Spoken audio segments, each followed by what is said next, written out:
Good morning, Heathlands, and welcome to week 48 of Heathlands at Home extended broadcast. But before I can go any further, you guys are probably wondering,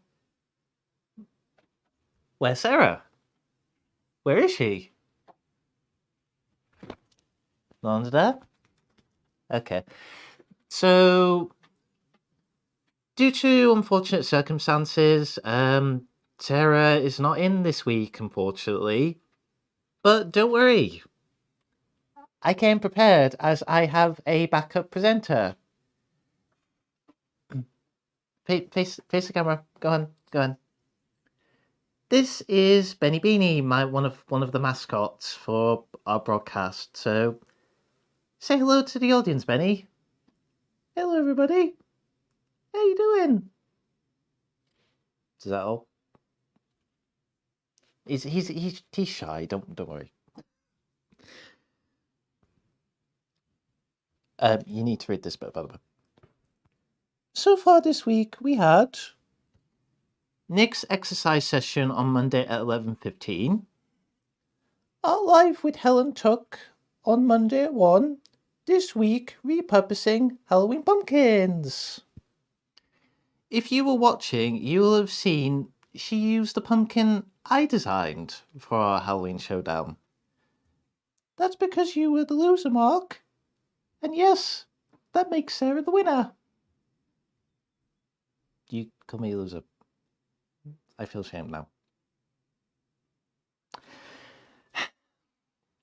On Tuesday, we had Sports Fanatics was on Tuesday this week at 1:30. This week was presented by the one and only Mike Borgia. This was because Nick and Mark were attending training. I hope it went well. So coming up next day after us at Heathlands at Home will be live lunch from 12 to 12:45. Spiff's themed bingo is today at 1. Today's theme is Australia's deadliest animals. So join Spiff, us, and everyone in the Purple Bubble for some comedy bingo, gold, and hopefully not some very dodgy Australian accents. So coming up right now, we have a guest presenter with a craft to share with you. So far, we've had videos from Sarah, Helen Tuck, Helen Walsh, and Susan. Today, we have a video from one of these people, but who could it be?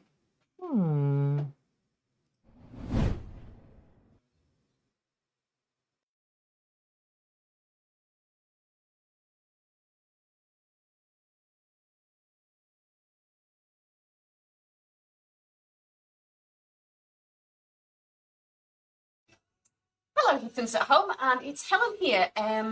Hope you've had a lovely Halloween and looking forward to Bonfire Night. So, for our quick craft today, for the Mark and Sarah show, I thought I'd show you how to make firework prints. So, we're doing another quiet firework craft.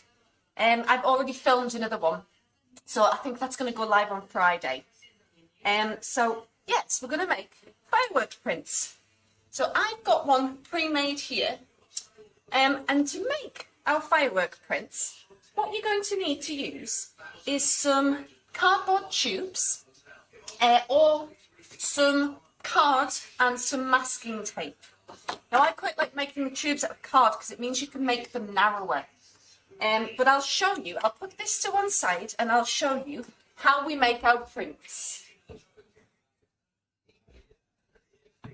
So, as I say, we're going to use some tubes that you can find lying around, like the inside of a toilet roll or the inside of a kitchen roll works absolutely perfectly. But all you're going to do to make your printing tubes is you're going to take a pair of scissors and you're going to cut 2 or 3 inches up in narrow strips. And you're going to cut all the way around.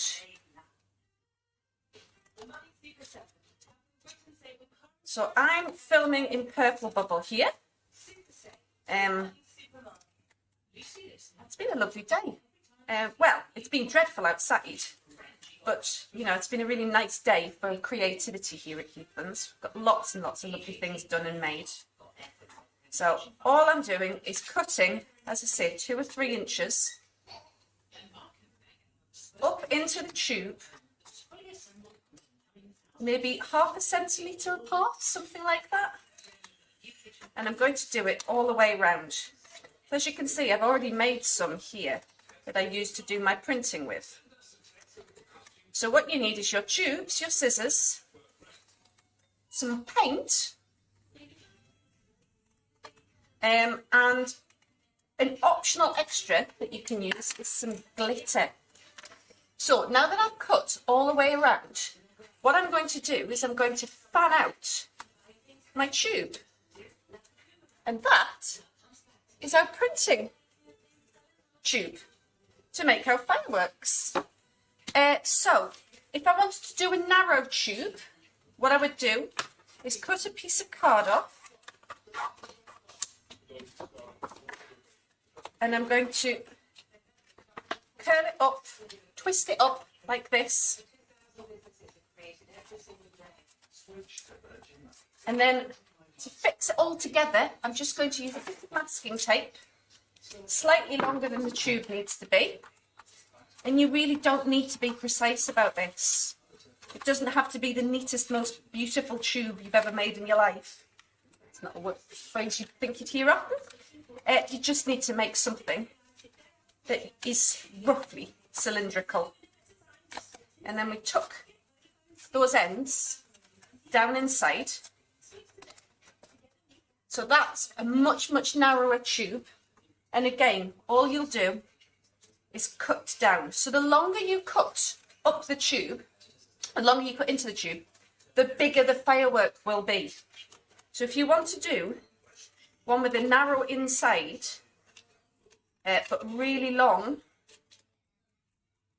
firework trails, you can do that. So you can have varying sizes of fireworks. So I'm just going to continue cutting around until I get to the other end. And then again, all I'm going to do is fan that out. Like so. I'll bring this up to show you. Hopefully you can see it's a bit like a chimney sweep's brush. So that's how we make our tubes. Oh dear, I'm getting paint on my zebra. So the next thing you're going to need is a piece of black paper. So I'm just using sugar paper here. And what we're going to do, the paper plates that I've put my paint on are actually not big enough to get my big fireworks all in. So what I had to do was kind of paint some of my paint onto the strands of my firework like this, because it's just too big. I should have thought about that before I put the paint on these plates. So yeah, I'm just going to go all the way around picking that paint up.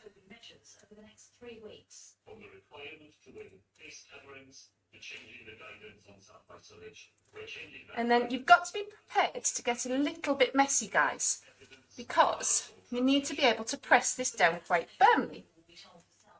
If they're a close contact of a positive case until they get a negative PCR test. Meanwhile, England's So, should have paint on everything. I'm just trying to make sure I don't get paint on myself. And then all you're going to do is you're going to decide where your fireworks go and press down. So you can use your fingers to make sure that they're all down. And that's a firework printed. I'm going to do another one up here. You'll get more than one print out of this. And if your paint starts to run out, don't worry, because if you think, fireworks kind of fade away, don't they? They kind of fizzle out. So that can create quite a nice effect. So there we've got some big ones. I've got a littler one here that I'm going to do some smaller fireworks with.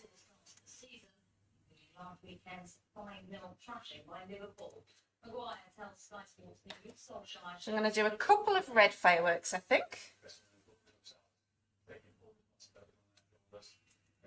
And then finally, I think I'll do, we'll use our new little tiny one. I'm going to do some goldy silver ones. I might, in fact, put some in the middle.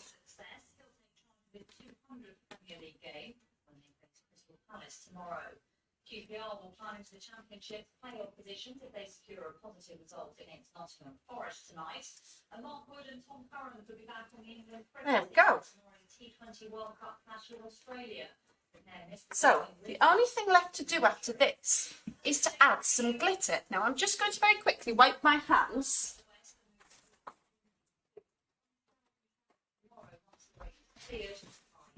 As I say, it can be a little bit messy, but I don't think I've managed to get any paint on me, so that's a good thing. And all we're going to do is just add a little bit of glitter. Now, how does this open up?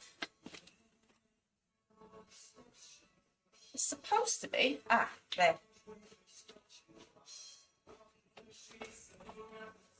A shaker. So I'm just going to put a little bit of gold onto the yellow.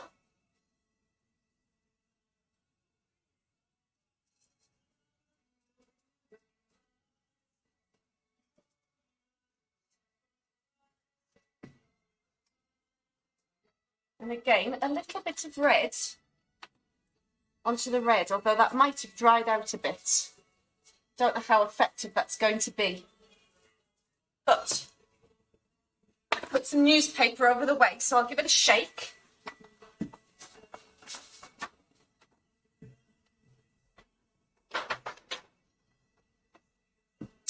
So, yes, we're all over my chair. The final thing to complete our fireworks is just to take a paintbrush and put some trails coming from your fireworks as they've whooshed into the sky. You get a little bit of gold as well.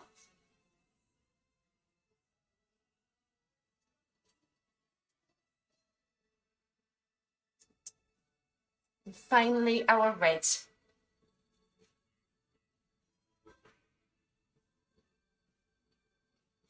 And that is our completed firework printing picture. I'll hold this up for you. Hopefully you can see it sparkling in the light there. So I hope you've enjoyed this one, guys. And I will see you all again very soon. Bye, guys. Benny, you went away. Hey. As you have seen this week, we had Helen showing you how to do firework printing. I know, Benny, it was very fancy, wasn't it? Yes, it was. What was that for? Still to come this week, we have Quiz of the Week on Thursday at 1. Also on Thursday, we have Signing with Nick at 11.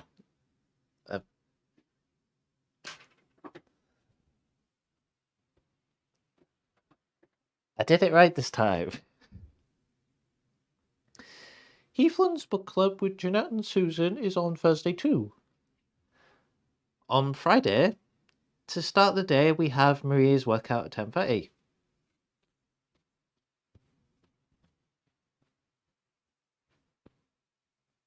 There you go. Heathlands Live, we have Helen and Mark this week at 1:30. Featuring Art Showcase Extreme to the max, featuring all the gift gap of the week from Heathlands. And, of course, Heathlands Habitat. Which brings us to the main event of our Heathlands at Home broadcast. The most popular part of the Heathlands at Home broadcast. We have another brilliant book to read you. Now this week... Do I have to read it? Yeah, you do. Do I have a choice? No. Okay, we'll go get the book then.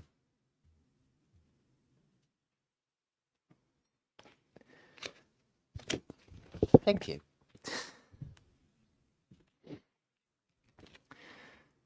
So today's book is... Brace yourselves. Pooh in the Zoo.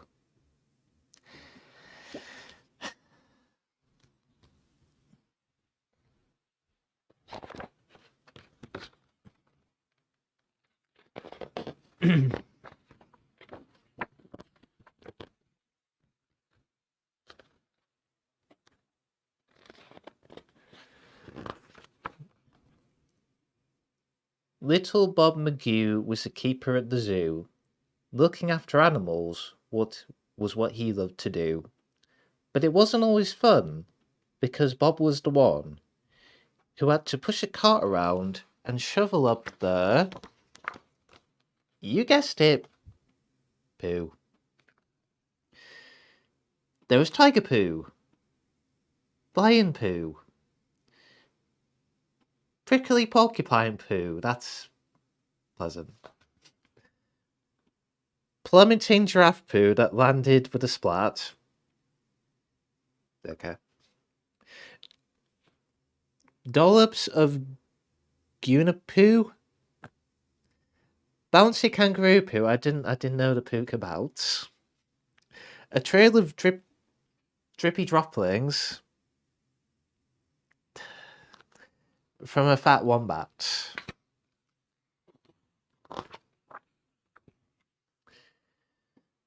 Flying bits of bat poo. Okay. Quickly, whose is that poo? A pongy pat of panda poo steaming on the sand. I don't know. And Monkey always threw his as fast as he could do his, so no one had a clue where his poo might land.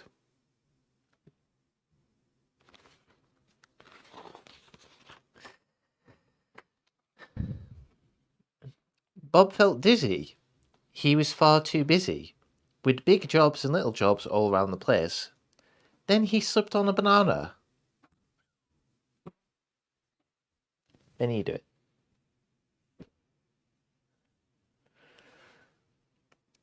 While mucking out iguana, and it ran off with a very greedy grin upon its face. The lizard caused hysteria inside the cafeteria, climbing up the counters, eating everything he saw. 11 lime lollies, all the cakes from all the trolleys, a pepperoni pizza, and then sandwiches galore.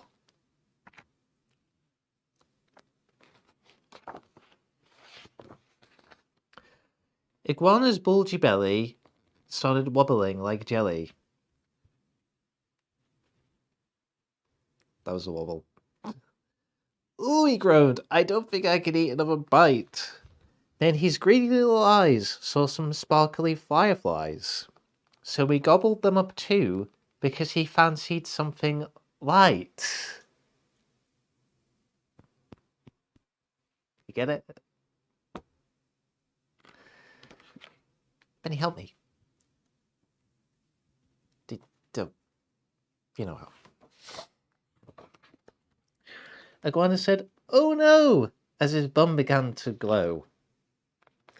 He pulled a funny face and plopped a poop upon the floor. But Iguana's jaw soon dropped when he saw the poop he plopped. And he ran back to his cage where Bob was waiting by the door. Bob turned around and saw something glowing on the floor. A poo that shone so brightly. It was lighting up his face. No creature in the zoo has ever done a glowing poo. Neither have I. He whispered to himself, "It must have come from space."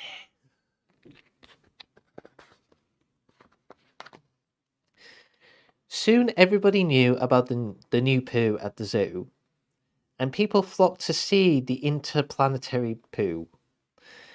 Then a man in a cravat and a sparkly blue top hat said, "Hello there, Mr. Zookeeper.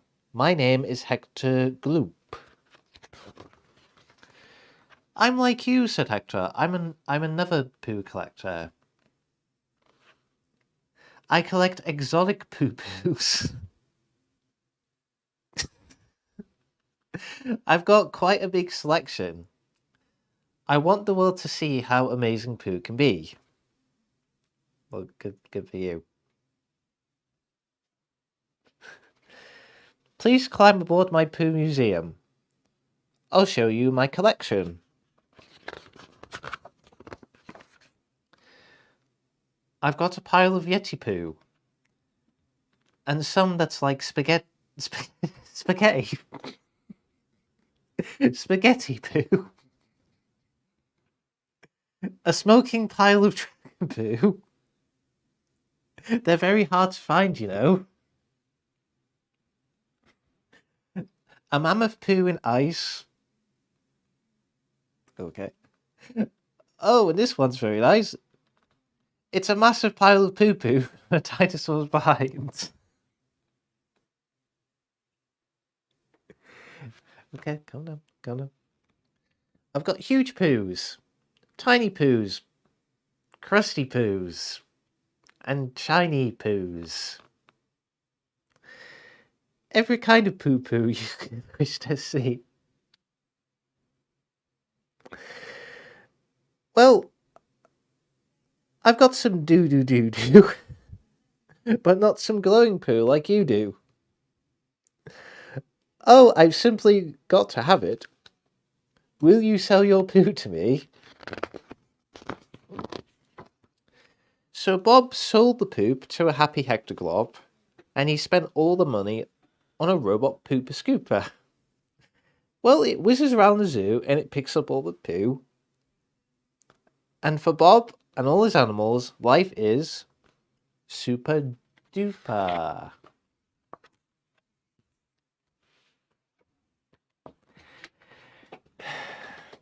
Thank you, Mark. I would say clap, Benny, but you don't have hands. Well, you might do, but do you think I can take that up for a hobby? No. We are back again the same time next week with another awesome book to read you. And also, as a reminder, this Friday is Bonfire Night. So, if any of you guys at Heathlands or those of you watching at home have any plans for Bonfire Night, have fun, but stay safe. Okay, guys? So, have a great rest of your week, and I'll see you again soon. Bye!